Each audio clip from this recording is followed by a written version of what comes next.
dulu ayah rela berkorban harta dan nyawa, betul tak? Tapi kalau sayangnya kakek kepada cucu, sama satu ini. Kalau kakek itu rela berkorban harta, rela berkorban nyawa, rela berkorban malu, kakeknya. Kalau malu, rela dia korbankan malunya.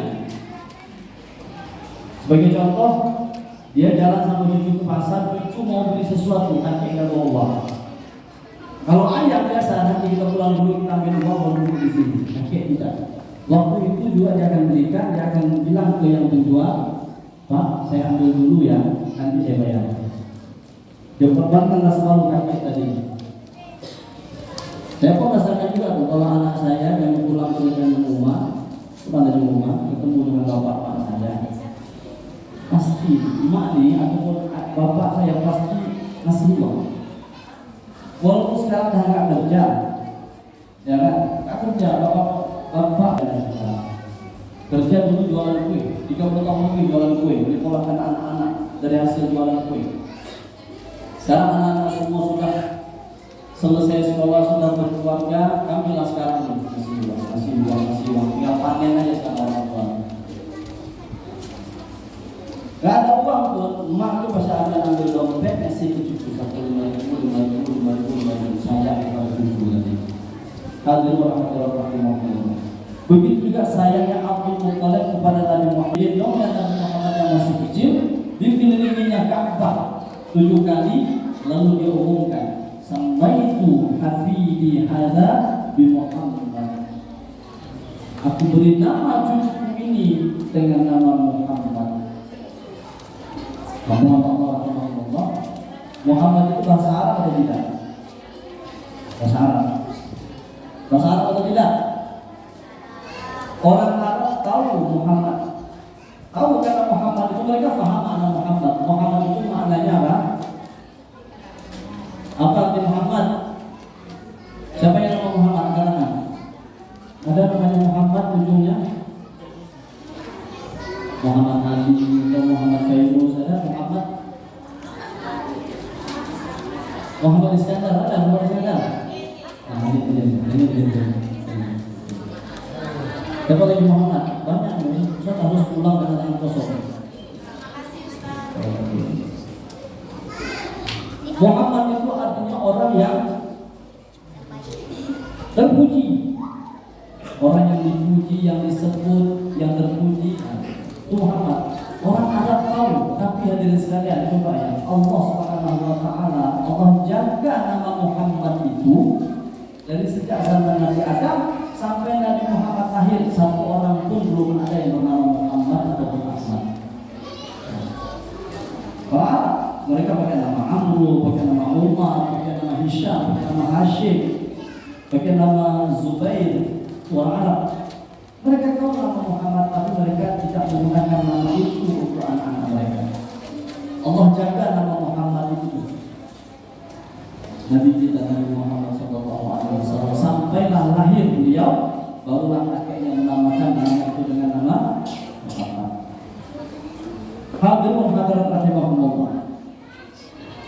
Orang-orang Arab ketika itu bertanya kepada Abdul Muttalib, "Wahai pemimpin kami Abdul Muttalib, kenapa Anda menamakan cucu ini dengan nama Muhammad? Kenapa bukan nama yang lain? Kenapa bukan namanya Amru? Kenapa bukan namanya Abdullah? Kenapa bukan?" Apa jawaban kakeknya? Katanya, "Aku berharap supaya cucuku ini telah akan disebut-sebut orang dan dipuji-puji orang." Memang sampai sekarang masih kita sebut ya namanya. Bahkan dalam sholat, kalau kita tidak bersolawat ke atas Nabi Muhammad, sah atau batal sholat kita? Batal. Wajib kita sebut nama Nabi Muhammad SAW. Kemudian hadirin sekalian, Nabi Muhammad sejak dilahirkan itu membawa banyak keberkahan. Salah satunya keberkahan yang paling banyak dirasakan oleh seorang perempuan suaminya dari kalangan orang miskin dari suku Sa'ad bernama Halimatus Sa'diyah. Nah, kita kenal itu ya Halimatus Sa'diyah. Namanya Halimah dari suku Sa'dun. Maka orang gelar Halimatu As-Sa'diyah. Halimah dari suku Sa'd. Suaminya bernama Al-Harith. Nah, mereka ini dari Bani Sa'd, suku pedalaman Arab. Mereka tinggal di perkampungan jauh dari kota Makkah, kota ini. Jadi mereka ini jalan dari kampung mereka itu menggunakan keledai, bawa untanya, pergi ke kota Makkah bersama rombongan, bersama perempuan-perempuan yang lain yang sedang menyusui. Tujuannya untuk apa? Datang ke kota Makkah mengadu nasib. Yang mereka punya bukan skill waktu itu, mereka punya air susu. Mereka akan menyusukan anak-anak orang kaya, nanti mereka dibayar diupah.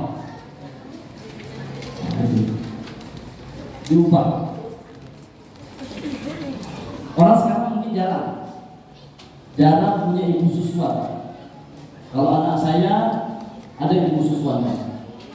Karena biasa perempuan, apalagi istri saya kalau habis melahirkan 1, 2, 3 hari itu biasa setelah 4 hari baru keluar air susunya.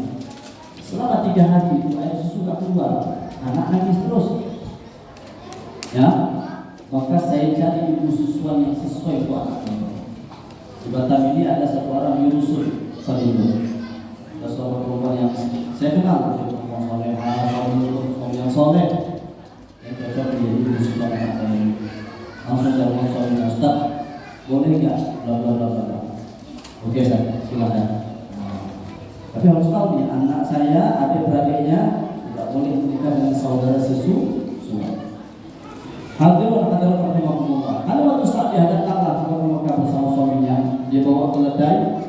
Keledai Halimah terus cuma bisa ditunggangi satu orang aja, dia ataupun suaminya. Kalau dia naik, suaminya yang bawa keledai itu. Kalau suaminya naik, istrinya yang bawa tadi keledai tadi. Sampai di kota Makkah, karena dia lambat, perempuan-perempuan yang lain itu sudah dapat anak susuan. Dia paling terakhir. Orang lain yang pada mau pulang, dia belum mendapatkan kecuali satu rumah ini lagi, rumah Nabi Muhammad SAW. Yang lain pada nggak mau ngambil Nabi Muhammad. Kenapa nggak mau ngambil? Karena Nabi Muhammad itu ayahnya tidak ada, seorang anak yang yatim, tidak punya ayah. Bagaimana bisa membayar upah mereka yang menyusuinya? Jadi anggapan mereka tadi. Akhirnya karena tidak ada lagi anak-anak yang mau disusukan, kata suaminya kepada Halimah, wahai Halimah, kenapa tidak kamu ambil aja anak itu? Siapa tahu dia membawa keberkahan kepada kita. Akhirnya Halimah mengambil.